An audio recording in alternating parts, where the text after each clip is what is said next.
سورۃ آل عمران کی آیت نمبر 18۔ الحمد للہ وکفیٰ وسلام علی عبادہ الذین اصطفیٰ، خصوصاً علی سید الرسل وخاتم الانبیاء وعلى آلہ واصحابہ الاتقیاء۔ اما بعد فاعوذ باللہ من الشیطان الرجیم، بسم اللہ الرحمن الرحیم۔ شہد اللہ انہ لا الہ الا هو والملائکۃ واولو العلم قائما بالقسط، لا الہ الا هو العزیز الحکیم۔ شہد اللہ، اللہ پاک نے گواہی دی، انہو اس بات کی، لا الہ الا ہو نہیں ہے کوئی معبود سوائے اسی کے، والملائکۃ اور فرشتوں نے بھی گواہی دی، واولو العلم اور علم والوں نے بھی گواہی دی، قائما بالقسط انصاف کو قائم کرتے ہوئے، لا الہ الا ہو نہیں ہے کوئی معبود سوائے اسی کے، العزیز الحکیم وہ غالب بھی ہے حکمتوں والا بھی ہے۔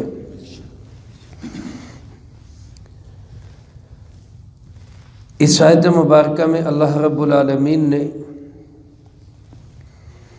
دوبارہ پھر اپنی توحید کو ہی بیان فرمایا ہے، جس طرح کہ اس سورۃ مبارکہ کے آغاز میں اللہ رب العالمین نے اپنی توحید کا ذکر کیا، الف لام میم اللہ لا الہ الا ہو،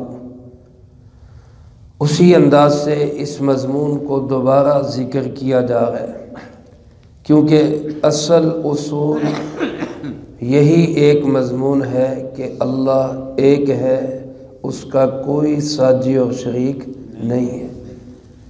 اللہ پاک ہمیں اپنی یہ توحید ہمارے دلوں میں راسخ کر دے اور اسی پہ اللہ ہمیں موت نصیب فرمائے۔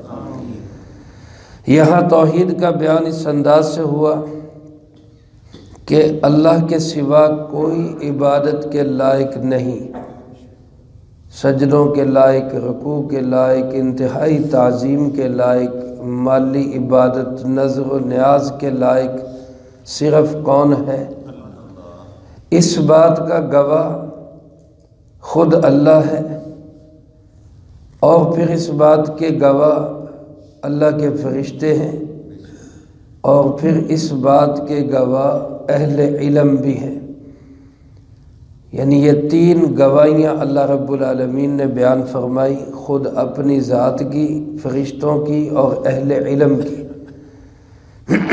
اس سے ایک تو اللہ کی توحید تو ثابت ہوتی ہی ہے کہ اس کے گواہ بڑے بڑے ہیں، لیکن اس کے ساتھ ساتھ ہی آپ اندازہ کریں اہل علم کی کتنی بڑی فضیلت ہے۔ امام غزالی رحمۃ اللہ علیہ فرماتے ہیں کہ اس آیت مبارکہ میں اللہ پاک نے اہل علم کی گواہی کو اپنی گواہی کے ساتھ جوڑا ہے۔ علم والوں کی بہت بڑی شان ہے، اللہ ہمیں بھی علم والوں کی قدر کرنے کی توفیق نصیب فرمائے۔ روایات میں آتا ہے کہ ملک شام سے یہودیوں کے دو بڑے عالم مدینہ منورہ میں آئے، جس کا اس وقت نام یثرب تھا۔ رسول اللہ صلی اللہ علیہ وآلہ وسلم نے اس کا نام مدینہ منورہ رکھا تھا۔ مدینہ طیبہ اور طابہ، خوشگوار، خوشیوں والا، خوشخبریوں والا شہر۔ تو وہ جب یہاں پہ آئے تو دونوں آپس میں کہنے لگے کہ یہ تو وہی شہر معلوم ہوتا ہے جس کا ذکر ہماری کتابوں میں ہے، جہاں ہماری کتابوں کے مطابق آخری نبی امام الانبیاء سید الانبیاء خاتم الانبیاء جناب محمد مصطفیٰ صلی اللہ علیہ وآلہ وسلم تشریف لانے والے۔ چنانچہ دونوں نے مشورہ کیا اور وہیں پر ٹھہر گئے۔ کچھ دنوں کے بعد ہی ان کے کانوں میں یہ آواز پڑی کہ ایک شخص یہاں پہ تشریف لائے ہیں جو خود کو نبی کہتے ہیں اور لوگ ان کی اتباع کر رہے ہیں۔ تو انہوں نے سوچا کہ چلو چل کے دیکھتے ہیں۔ جب وہ آپ صلی اللہ علیہ وسلم کی خدمت میں حاضر ہوئے تو آپ کو دیکھتے ہی پہچان گئے کہ یہی وہ نبی ہے جس کی بشارتیں تورات میں موجود ہیں، یہ وہی اللہ کے نبی ہیں۔ آپ صلی اللہ علیہ وسلم سے آ کر کہنے لگے کہ آپ کا نام محمد ہے؟ آپ صلی اللہ علیہ وآلہ وسلم نے فرمایا بالکل، میرا نام محمد صلی اللہ علیہ وسلم۔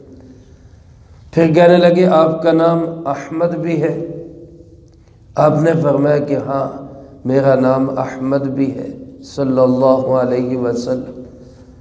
پھر کہنے لگے کہ ہم آپ سے ایک سوال کرتے ہیں، اگر آپ نے اس کا جواب صحیح دے دیا تو ہم آپ کی نبوت پہ ایمان لے آئیں گے، آپ کو اللہ کا نبی تسلیم کر لیں گے۔ آپ صلی اللہ علیہ وسلم نے فرمایا پوچھو، کیا پوچھتے ہو؟ تو وہ کہنے لگے کہ دین اسلام جس کے آپ داعی ہیں، قرآن کریم جو آپ کی کتاب ہے، آپ کی تعلیمات میں، آپ کی کتاب میں سب سے بڑی گواہی کون سی ہے، سب سے بڑی شہادت کون سی ہے؟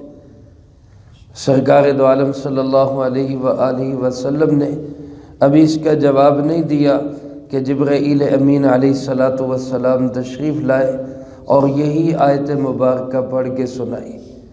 اللہ کی کتاب میں سب سے بڑی گواہی توحید کی گواہی ہے، اللہ ایک ہے، اس کا کوئی ساجی اور شریک نہیں۔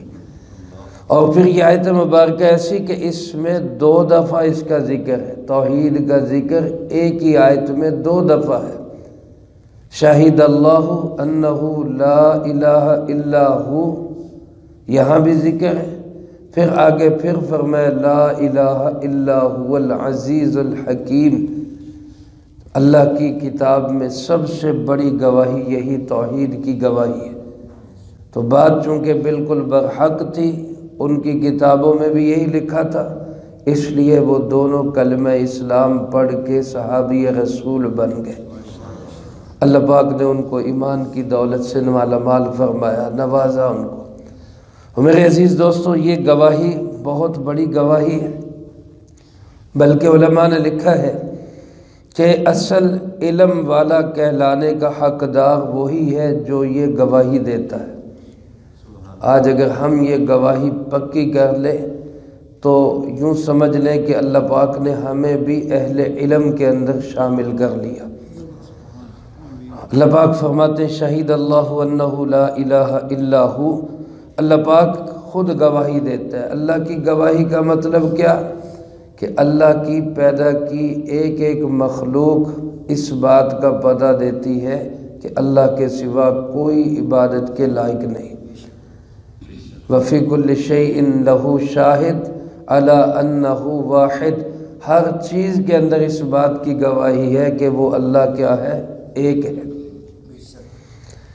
فارسی میں کہتے ہیں ہر گیاہ از زمیں رویت، ہر گیاہ از زمیں رویت، ہر وہ گھاس کا تنکا بھی جو زمین سے پیدا ہوتا ہے وہ کیا کہتا ہے؟ لا الہ الا اللہ گوید، وہ اس بات کی گواہی دیتا ہے کہ اللہ کا کوئی شریک نہیں ہے۔ لا شریک لہ گوید، وہ کیا کہتا ہے؟ اللہ ایک ہے، اس کا کوئی ساجی اور شریک۔ تو اللہ گواہ اس طرح ہے کہ اللہ کی مخلوق اس بات کا پتہ دیتی ہے کہ اللہ ایک ہے۔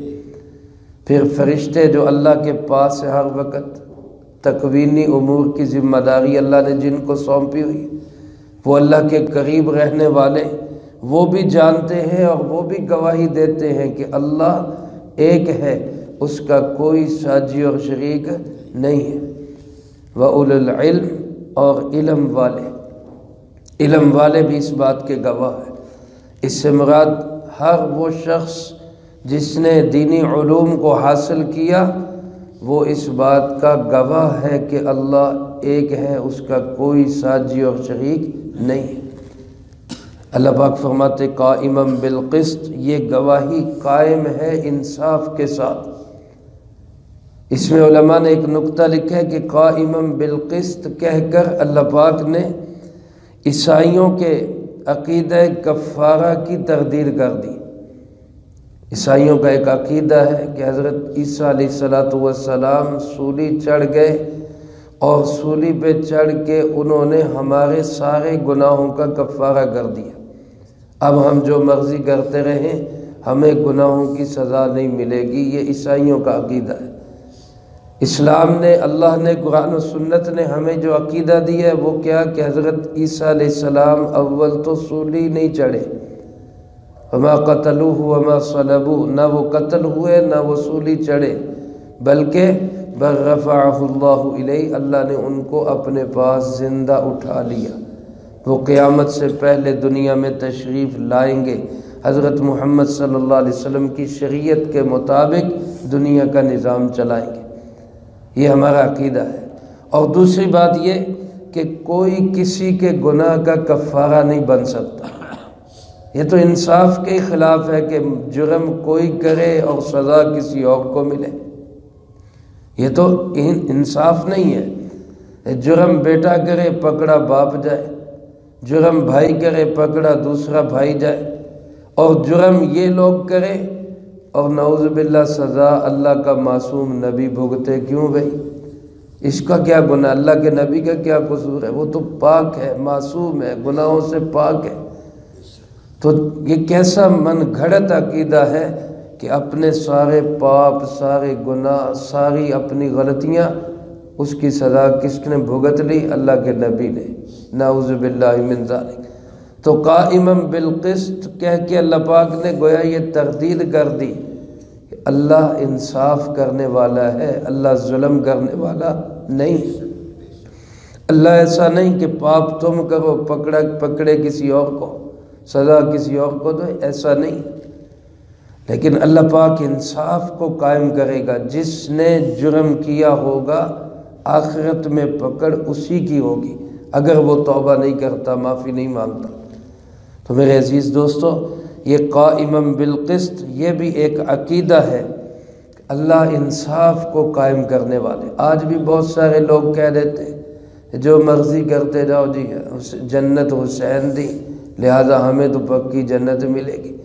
یا کچھ لوگ جو کہہ لیتے ہیں جی ہم تو مسلمان ہیں، ہم تو پکے جنتی ہیں۔ بھائی پکی مہر کسی پہ نہیں لگی ہوئی، اللہ ہی جانتا ہے کس کے ساتھ کیا ہونا ہے۔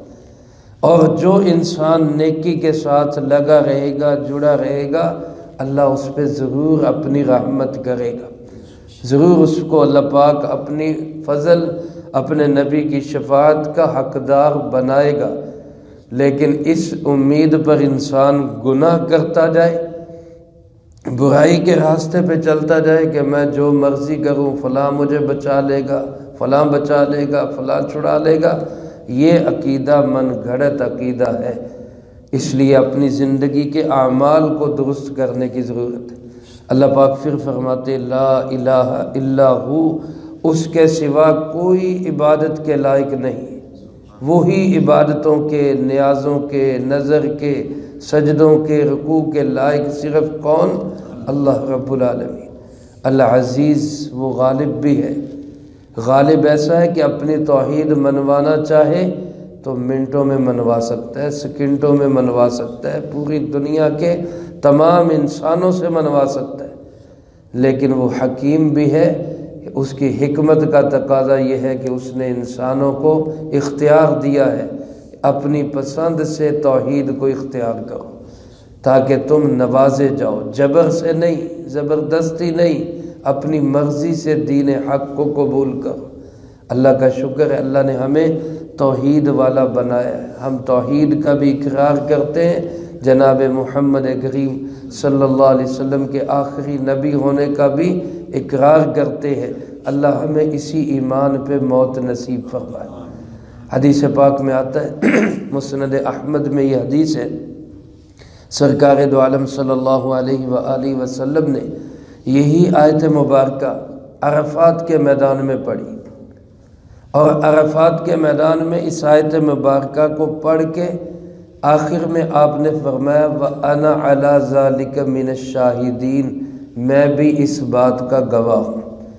یعنی اللہ بھی گواہی دے رہا ہے، فرشتے بھی، علم والے بھی، اور آپ نے فرمایا کہ میں بھی اس بات کا گواہ ہوں کہ اللہ ایک ہے، اس کا کوئی ساجی اور شریک نہیں۔ ہم بھی اس آیت مبارکہ کے بعد یہ الفاظ کہہ لیں، انا علی ذالک من الشاہدین، میں بھی اس بات کا گواہ ہوں۔ اس پہ بھی بڑی فضیلت ہے۔ حضرت امام اعمش رحمۃ اللہ علیہ کی حدیث ہے کہ جو بندہ اس آیت مبارکہ کو پڑھ کے یہ الفاظ کہتا ہے وَأَنَا عَلَى ذَلِكَ مِنَ الشَّاهِدِينَ، تو قیامت کے دن اللہ رب العالمین فرمائیں گے کہ میرے بندے نے ایک عہد کیا مجھ سے توحید کا، اور میں سب سے زیادہ اپنے عہد کا پکا ہوں کہ میں توحید والے کو ضرور جنت میں بھیجوں گا، میرے اس بندے کو جنت میں داخل کر دو۔ اس لیے جب یہ آیت مبارکہ پڑھی جائے تو اس کے بعد الفاظ کیا کہیں، وَأَنَا عَلَى ذَلِكَ مِنَ الشَّاهِدِينَ، میں بھی اس توحید کا گواہ ہوں۔ اور حضرت ابو ایوب انصاری رضی اللہ تعالیٰ عنہ کی حدیث ہے، فرمایا کہ جو بندہ فرض نماز کے بعد ایک دفعہ سورۃ فاتحہ، ایک دفعہ آیت الکرسی، ایک دفعہ یہی آیت مبارکہ شہید اللہ انہ لا الہ الا ہو آخر تک، اور ایک دفعہ اگلے رکوع میں آیت نمبر 26 اور 27 قل اللہم مالک الملک، وہاں سے 2 آیتیں یہ پڑھتا ہے فرض نماز کے بعد، تو رسول اللہ صلی اللہ علیہ وسلم نے ارشاد فرمایا اللہ پاک اس کو 3 انعام عطا فرماتے ہیں۔ پہلا انعام اس کو یہ دیتے ہیں کہ اس کے گناہوں کی بخشش کر دی جاتی ہے۔ دوسرا انعام اس کو یہ ملتا ہے کہ اللہ پاک اس کو جنت نصیب فرماتے ہیں۔ اور تیسرا انعام فرمایا اللہ پاک اس کو یہ دیتے ہیں کہ اس کی 70 حاجتیں اللہ پوری کر دیتے ہیں، جن میں کم از کم حاجت یہ ہے کہ اس کی بخشش کر دی جاتی ہے۔ تو ہم اپنے معمولات میں شامل کریں، فرض نماز کے بعد سورۃ فاتحہ، آیت الکرسی اور یہ آیت مبارکہ شہید اللہ اور قل اللہم سے 2 آیتیں۔ اللہ مجھے آپ کو سب کو ان نیک اعمال کی توفیق نصیب فرمائے، قرآن و سنت کی صحیح سمجھ عطا فرما کر زندگی میں لا کے دوسروں تک پہنچانے کی توفیق عطا فرمائے۔ اللہم انت السلام ومنک السلام، تبارکت ربنا وتعالیت یا ذا الجلال والاکرام۔ اللہم اعنا علی ذکرک وشکرک وحسن عبادتک، اللہم احسن عاقبتنا فی الامور کلہا وأجرنا من خزي الدنيا وعذاب الآخرة، اللهم باقية كباقية الوليد، اللهم استر عوراتنا وآمن روعاتنا، اللهم إنا نجعلك في نحورهم ونعوذ بك من شرورهم، اللهم اكفنا بحلالك عن حرامك وأغننا بفضلك عمن سواك۔